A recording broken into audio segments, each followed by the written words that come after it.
Fighting a battle that's not even yours. Fighting a battle that's not even yours. And fighting the wrong battles. Fighting the wrong battles. Have you ever found yourself in a position where you say, God, what am I even doing here? How did I get myself surrounded with these people? How did I even get myself involved with these people? How did I end up here? God, what happened? What happened? What happened? Sometimes we're fighting battles that aren't ours. Sometimes we're fighting the wrong battles too. I see it all the time on Facebook, especially in our men's Christian group. I see it all the time. All the time. From what Bible to what denomination. There's a lot of division. A lot of time. A lot of division. Based off these worldly things, right? Off these worldly things. We're having this worldly attack. But don't forget, it's not about a religion. It's about a relationship. It's not about a religion. It's about a relationship. Jesus doesn't tell us to go and tell the world about our Bible version or denomination. He tells us to go tell the world about Him. Go tell the world about Him. What about the person that annoyed you? What about the person that offended you? My Bible verse of the day today said, if then you were raised with Christ, seek those which are above, where Christ is, sitting at the right hand of God. Colossians 3, verse 1. Focus on God. Don't focus on these worldly things.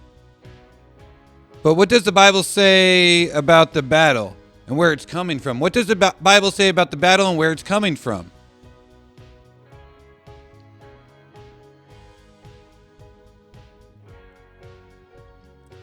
Ephesians 6 verse 12. For we are not fighting against flesh and blood. We're not fighting against a flesh and blood enemy, but against evil rulers and authorities of unseen world, against mighty powers in this dark world, and against evil spirits in the heavenly places. Woo! We're not fighting against the flesh and the blood. We're not fighting against the flesh and blood enemies. It's not where the war is, you guys. Not the flesh. The flesh. These worldly things. These fleshly things. So, let me ask you. Why are we worried about another and what they're doing? When they're fighting the same battle as us. Why are we worried about what others are doing when they're fighting the same battle as us? Because it's not against the flesh and the blood, right?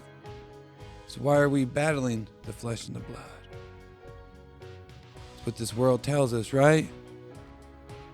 The problem is most of us don't understand who we are fighting and where the war is taking place. So we don't understand who we're fighting and where the war is actually taking place. It's not in this realm. My brother offends me. It's the least of my worries. It's the one who's attacking us and the one who's using my brother to attack me. Check this out. A thought creates emotion, and emotion creates an action. God says to protect our minds and our hearts with prayer and supplication with thanksgiving. He tells us to protect our mind and our hearts. If God's telling us that, it's probably pretty important. But what happens when we don't protect our minds and our hearts?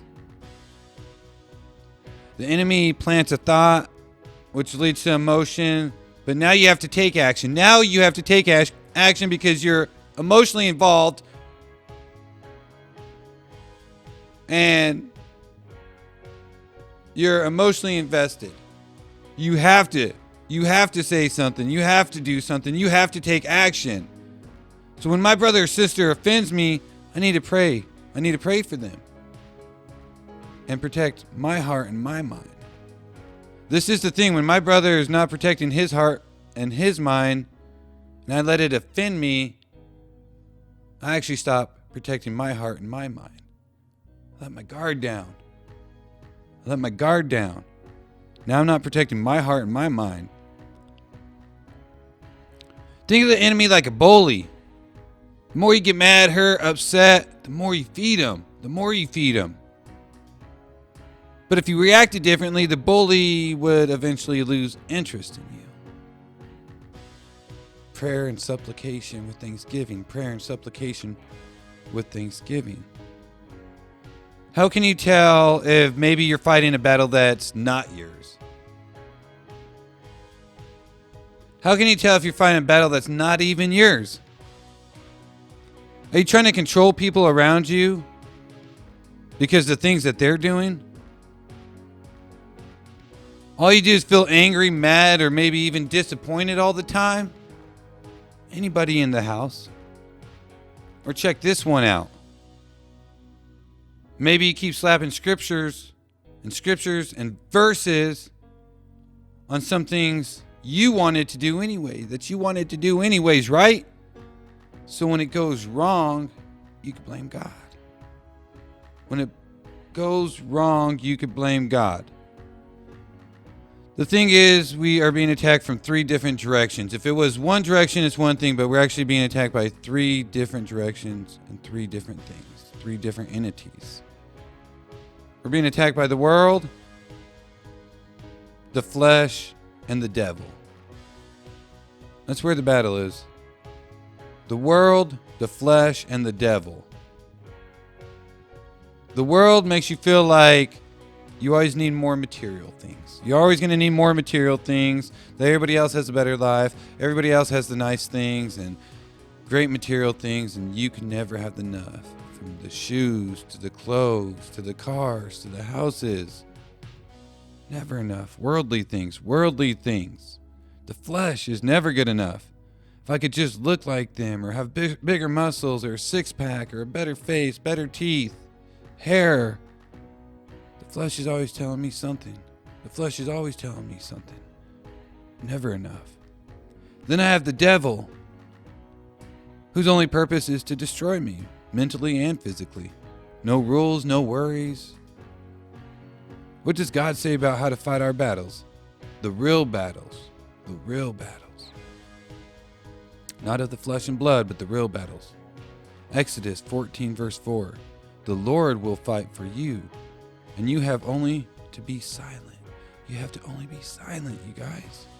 The Lord will fight for you. 2 Chronicles 20 verse 17. You will not need to fight this battle. Stand firm, hold your position, and see the salvation of the Lord on your behalf, O Judah and Jerusalem. Do not be afraid, and do not be dismayed. Tomorrow go out against them, and the Lord will be with you. That's good. Deuteronomy 20, verse 4. For the Lord your God is he who goes with you to fight for you against your enemies to give you the victory. The God who goes with you, fights for you, and gives you the victory. I love that. Deuteronomy 3, verse 22. You shall not fear them, for it is the Lord your God who fights for you. It's God who's fighting for us. Isaiah 54, verse 17. No weapon that is fashioned against you shall succeed, and you shall confute every tongue that rises against you in judgment. This is the heritage of the servants of the Lord, and their vindication from me declares the Lord. Amen. That's good. Isaiah 40, 31. But they who wait for the Lord shall renew their strength. Renew their strength. I love that. Sometimes we need to renew our strength. They shall mount up with wings like eagles. They shall run and not be weary. They shall walk and not faint.